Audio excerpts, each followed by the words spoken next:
महाराष्ट्र लोकांचे मत, लोकांचा विश्वास, आमची बातमी।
सर्वप्रथम सर्वांना जय भीम आणि तुमचे मी खूप आभार मानते।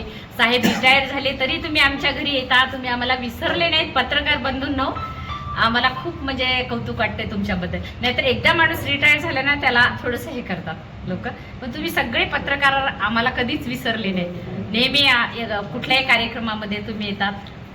खास वानखेडे भाऊ हा बोधडे बोसानिमित्त हे शुभेच्छा देते की जे काय आमच्याकडून उरलेलं काम आहे, आता आपण सरकारचं तर करू नाही शकत, म्हणजे काय आमच्याकडून जेवढं होईल तेवढं आम्ही धम्य कार्य करू, सेवा करू आपल्या भंतेजींची आणि शेवटच्या श्वासापर्यंत चांगले कामं करू बस। मॅडम खूप अभिमान वाटते। आम्ही साहेब लेक्चरर होते, आम्ही भरपूर कष्ट केलेले आहेत आणि सर्वात जास्त मला त्रास झाला, कारण आमची 4-4 महिने तेव्हा पगार होत नव्हती, सुट्ट्या घेऊन अभ्यास करावा लागायचा। तेव्हा काय असं पहिल्यासारखा काय काळ नव्हता, काही नव्हता। सगळ्याच गोष्टीत आम्हाला खूप स्ट्रगल झालेला आहे, त्याच्यातूनही आम्ही उभारलो। पण आता चांगली कामं करावं वाटतात आणि कोणी जर थोडंसं धम्माच्या ह्याच्यात झालं तर त्याला आमचा नातेवाईक असो का मित्रमंडळी असो, आम्ही त्याला ओढण्याचा प्रयत्न करतो धम्माच्या मार्गाने आणि हे शेवटच्या श्वासापर्यंत करत राहील। बौद्ध धर्मामध्ये शक्ती येतात, त्रास तर काही वाटत नाही, पण जेव्हा साहेब ड्युटीवर होते, महत्त्वाच्या मिटिंगी असतात आणि तेव्हाच अगदी साहेब जाते वेळेसच भंतीजी यायचे ना, तर मग भंतेजीचा सन्मान होतो की नाही, आमच्याकडून काही चूक तर होणार नाही, भंतेजीचा काही अपमान तर झाला नाही याचं वाईट वाटायचं कधी कधी, बाकी काही त्रास नाही। सरांनी जर धर्म आता मी विजय कुमार इंगोले, मी अशोकरावांचा फार जुना मित्र आहे। कॉलेजला असल्यापासून आम्ही सोबत आहोत। ते सर्वांना वसतिगृहामध्ये राहत होते आणि आम्ही कॉलेजच्या वसतिगृहामध्ये राहत होतो, तर तेव्हापासून त्यांचा परिचय आहे आणि कॉलेज जीवनापासून त्यांना धर्माची समाजकार्याची आवड आहे। हॉस्टेलला असतानासुद्धा त्यांनी या पद्धतीचे कार्यक्रम खूप केलेले आहेत। त्यांनी त्यांच्या काळात हॉस्टेलमध्ये सर्व लोकांना, सर्व समाजातील लोकांना जय भीम हे कंपल्सरी केलं होतं, त्याची आठवण आम्हाला येते। त्यानंतर आता पुन्हा कधी केलं असावं, खूप चांगलं काम केलं त्यांनी आणि नंतर मग त्यांच्या नंतरच्या नोकरी वगैरे लागल्यानंतर पण त्यांनी समाजासाठी खूप काम केलं चांगल्या पद्धतीने। त्यांना वाचण्याची खूप आवड होती आणि बौद्ध धर्मामध्ये फारच मोठी श्रद्धा आणि त्यांनी खूप मोठं कार्य केलं। त्याबद्दल रोज स्वतः ते सर्व धर्मवंदना वगैरे घेतल्याशिवाय राहत नाही, ते त्यांनी पहिल्यापासूनच सवय अंगी बाणवलेली आहे आणि त्याबद्दल आम्हाला पण फार म्हणजे कौतुक वाटतं खूप। समाजातील हां समाजातील दुःखी पीडित अशा लोकांना सातत्यानं मदत करण्यामध्ये अशोक येळेकर साहेबांना खूप आनंद वाटतो. हो हो कोण्या मुलीचं शिक्षण लागलं असेल, कोणत्या एखाद्या ऑपरेशनसाठी दवाखान्यामध्ये रेंगाळत पडलेलं आहे एखाद्या असेल, किंवा समाजातले असे काही दुःखी पीडित लोक असतील, अशांना मदत करण्यामध्ये साहेबांना मनस्वी आनंद वाटतो. तथागताची ही करुणा त्यांच्या हृदयात वास करते. आपण कसे बघता याकडे? जी करुणा त्यांच्या मनामध्ये आहे ते त्यांनी फक्त मनामध्ये न ठेवता समाजाला जाणवेल दिसेल या पद्धतीने त्यांनी समाजामध्ये कार्य केलेलं आहे. सर्व लोकांना वेळोवेळी मदत केलेली आहे, सर्व तळागाळातील लोकांना. आणि विशेष म्हणजे त्यांनी औरंगाबाद शहराच्या परिसरामध्ये जे माझ्या माहितीप्रमाणे 110च्या पेक्षा जास्त विहाराचं कामं केलेली आहेत व्यवस्थितपणे. त्या आजूबाजूचा त्यांचा विकास केला आणि त्यांना अप्रोच रोड वगैरे तयार करून दिले.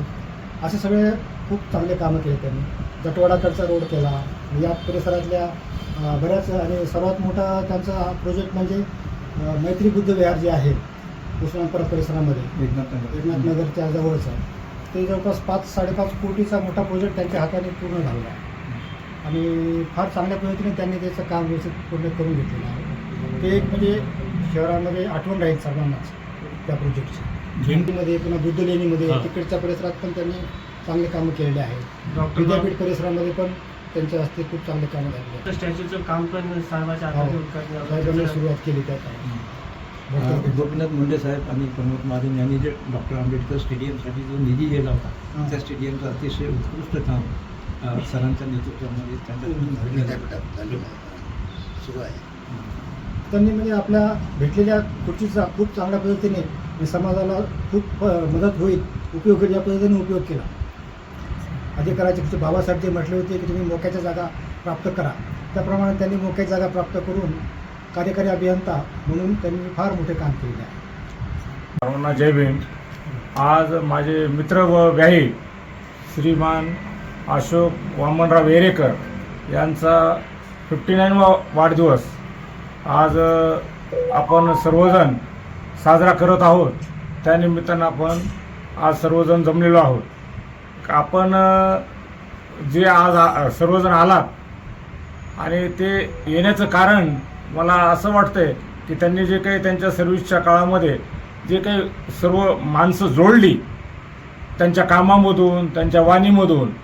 म्हणजे मी आता त्यांच्या सेंडऑफला होतो तर त्यावेळेस मी पाहिलं वातावरण की आत्तापर्यंत जे काही सेंडऑफ झाले की सेंडऑफमध्ये म्हणजे जो उत्सव होता, ज्या तळागाळातील लोक सर्व त्यांची ठेकेदार मंडळी, कार्यालयातील मंडळी ही तर सर्व होतीच, परंतु उत्स्फूर्तपणे सर्वजण आले होते. आणि त्या वेळी आपण सुद्धा असाल असं मला वाटतंय. का तर आज तुम्ही सर्वजण इतके सर्व त्यांच्या वाढदिवसाला शुभेच्छा देण्यासाठी जमलात, त्यावरून असं क्लिअर होत आहे. तरी आपली भेट झाली, बऱ्याच जणांना मी ओळखतो, तरी आपण असंच प्रेम त्यांच्या प्रती ठेवावं आणि ठेवाल ही निश्चितच आम्हाला सर्वांना खात्री आहे. आणि मी एक छोटासा त्यांचा मित्र होतो. आम्ही 85 पासून सोबत राहिलेलो आहोत. इंजिनिअरिंग आम्ही सोबत केली आणि त्यानंतर पुन्हा मग मैत्रीचं आमचं जे नातं होतं ते कायम आमच्या दोघांच्या संबंधामुळं म्हणजे. आणि मुलांनी हे त्यांना आम्हाला जे काही होकार दिला, खरं म्हणजे विशेष म्हणजे आमच्या सुनबाई ज्या आहेत प्राची, डॉक्टर प्राची, ती खरं म्हणजे मी तर अगोदर लहानपणापासून तिला म्हणजे पाहतोय, अंगा खांद्यावर वाढवलेला आहे. आणि त्यांचे सर्वच मुलं म्हणजे लहानपणापासून मी त्यांना पाहिलेलं आहे. तरी त्यांचं जे आहे कौटुंबिक वातावरण ते आमच्यासाठी एवढं पोषक झालं आणि त्यामधून आम्हाला म्हणजे असं वाटलं की आपण हे नातं निश्चितच करायला पाहिजे. त्यानुसार आम्ही नातं केलेलं आहे. आज 2 वर्ष झाले आम्ही एवढे म्हणजे समाधानी आहोत. आणि मला वाटतंय की ते सुद्धा समाधानी असावेत असं वाटतंय. तरी त्यांना आज विशेष वाढदिवसाच्या माझ्याकडून, माझ्या परिवाराकडून मी दीर्घायुष्य, सुख समृद्धी लाभो यासाठी गौतम बुद्धाच्या चरणी नतमस्तक होतो आणि शुभेच्छा देतो. मी माझे 2 शब्द संपवतो. जय भीम, जय भारत, जय हिंद. मध्ये नाही तुम्ही अगदी म्हणता ते अगदी खरं आहे. का तर फार मोठे मोठे आपले अधिकारी आहेत, होऊ नाही गेले, होतीलही, पण असा सध्याच्या आपण सर्वजण त्याला साक्षी आहात. म्हणजे आपल्या पाण्यात नाही, आमच्याही पाण्यात नाही, त्यांचं जे काही मनामधून धम्माविषयी जे कार्य आहे ते खरंच म्हणजे वाखाणण्याजोगं आहे. आणि आपल्याला तर माहीत आहे त्यांनी म्हणजे त्यांच्या पदावर असताना जेवढं काही म्हणजे आपल्याला बौद्ध विहारासाठी वगैरे कार्य करता येईल तेवढं सहकार्य केलेलं आहे. आणि ते निश्चितच छत्रपती संभाजीनगरकरांना स्मरणामध्ये राहील. आपली पिढीतच त्यांचं म्हणजे जाण ठेवतीलच. आणि त्यामुळेच आपण इथं आज आलात हे विशेष करून मला म्हणजे जाणवत आहे. आणि मला पाहिल्या आपण एवढे म्हणजे सर्वजण पत्रकार मंडळी, त्यांचे स्नेही आणि सर्व मित्रमंडळी आलात, त्यावरूनच असं एकदम ऊर भरून आला माझा. आणि खरंच वाटलं की मित्र माझा खूप म्हणजे समाजासाठी कार्य केलेलं आहे आणि आपणही आता त्यासाठी दुजरा दिलेला आहे. तरी परत एकदा त्यांना माझ्याकडून शुभेच्छा, त्यांचं दीर्घायुष्य लाभण्यासाठी, त्यांना सामाजिक कार्य करण्यासाठी आणि जे काही आपल्याला सर्वांसाठी कार्य करतात त्यासाठी त्यांना बळ मिळो. गौतम बुद्धाचरणी ही प्रार्थना करून मी माझे 2 शब्द. जे पिताजी होते त्यांना आता का सुचलं असेल की यांचं नाव अशोक ठेवावा किंवा कदाचित त्या नावाला साजेसं त्यांनी निश्चितच कार्य केलेलं आहे. जसं सम्राट अशोकांनी 84,000 स्तूप बांधले आणि बौद्ध धम्माचा प्रसार भारतात व जगामध्ये म्हणजे केला, त्या पद्धतीने त्यांनी औरंगाबाद शहरात व इतर मराठवाड्यामध्ये बऱ्याचशा ठिकाणी म्हणजे बौद्ध धर्माच्या जे काही सामाजिक कार्य आहे त्यासाठी आत्ता परवाच मागच्या मला वाटतं 5 तारखेला काहीतरी 5 जूनला मोठा म्हणजे सामाजिक विवाह सोहळा यासाठी म्हणजे यावर्षी तर केलेलंच आहे. पत्नी म्हणून अशा अशोक वेरेकर, पूर्वीच्या अशा खंडूजी कानिंदे ही लाभणं याला सुद्धा त्या माणसाची पारमिता लागते. काहीतरी पुण्यकार्य केलेलं पाहिजे. असं काहीतरी पुण्यकार्य केलेलं असेल म्हणून मला अशासारखी पत्नी धम्मपत्नी म्हणून लाभलेली आहे. आणि विशेष बाब अशी आहे की धम्मकार्य करत असताना माझ्यापेक्षा दुप्पट तिप्पट वेगाने ती स्वतः धम्मकार्य करते. तिलासुद्धा धम्माच्या अनेक ठिकाणी तिचे सत्कार झालेले आहेत, पुरस्कारसुद्धा मिळालेले आहेत. त्यामुळे मला खरं पाहिलं तर ऊर्जा जी आहे धम्मकार्य करण्याची तिच्याकडनं मला प्राप्त झालेली आहे.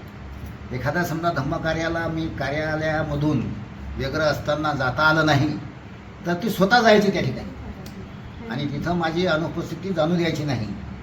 तर अशी ही सहचारिणी मिळणं सुद्धा अतिशय महत्त्वाचं आहे. जसं आपण पाहतो की बाबासाहेब आंबेडकरांना माता रमाई मिळाल्या, शिक्षण नसलेली स्त्री मिळाली, तरीसुद्धा एवढ्या मोठ्या महान क्रांतीसूर्याचं संगोपन करणं, त्यांची ताकद बनणं, त्यांच्या अभ्यासामध्ये कुठेही आड न येणं त्या मातेनं केलं. तसंच माझी पत्नी माझ्या अनेक जीवन प्रसंगामध्ये जे काही समजा सुखदुःखाचे जे काही घटना घडल्या आहेत ती माझ्या पाठीशी खंबीर उभी राहिली.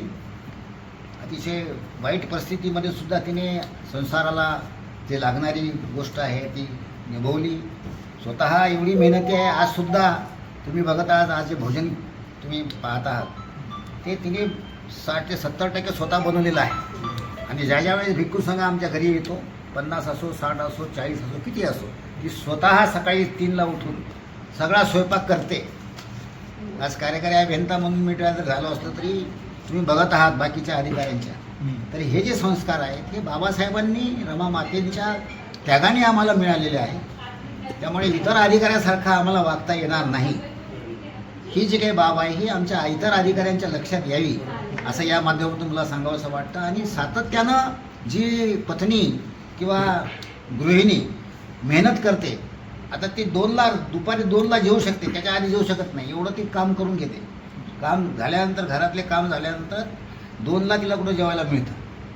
मला वाटायचं की बा ऑफिसमध्ये आपण फार काम करतो, परंतु रिटायर झाल्यानंतर मी पाहतो मागच्या वर्षापासून एवढे कामं असतात घरामध्ये की ते चालवणं फार मोठं काम आहे. आपण घर कर्तव्य म्हणतो ना, ते फार अवघड आहे. ऑफिसपेक्षाही जास्त अवघड जर काय असेल तर मी म्हणतो घर चालवणं. आणि ती चालवत आलेली आहे. जरी दिसते तुम्हाला अशी बारीक अजून परंतु एक संदेश म्हणजे सगळ्याच अधिकाऱ्यांच्या मिसेसला द्यायचा मला की बाकी तर कराच तुम्ही सगळ्या एन्जॉय करा, थोडंसं 1% तरी धम्माला द्या, समाजाला द्या. पैशापेक्षा वेळ महत्वाचा आहे. वेळ महत्वाचा आहे. हा, आपण अगदी रोजच एक महिना जरी वर्षातून 1 महिना जरी धम्मासाठी दिला तर आपलं कुठेतरी काहीतरी सुधारेल, काहीतरी होईल. कारण आपल्या समाजाची दशा खूप अवस्था वाईट आहे सध्याच्या ठिकाणी. कोणीच दिसत नाही आमच्या डिपार्टमेंटचं तरी मला. कुठली लेडीज तर एकही नाही आमच्या डिपार्टमेंट. धम्मा कार्य एकही दिसत नाही. नाही. आता मी बऱ्याच वर्षापासून आहे औरंगाबादमध्ये, पण कोणीच नाही. वेळ द्यायला पाहिजे. द्यायला पाहिजे. द्यायला पाहिजे. त्याशिवाय जीवनाचं हा. महत्व कळत नाही. तर सर्वांना विनंती आहे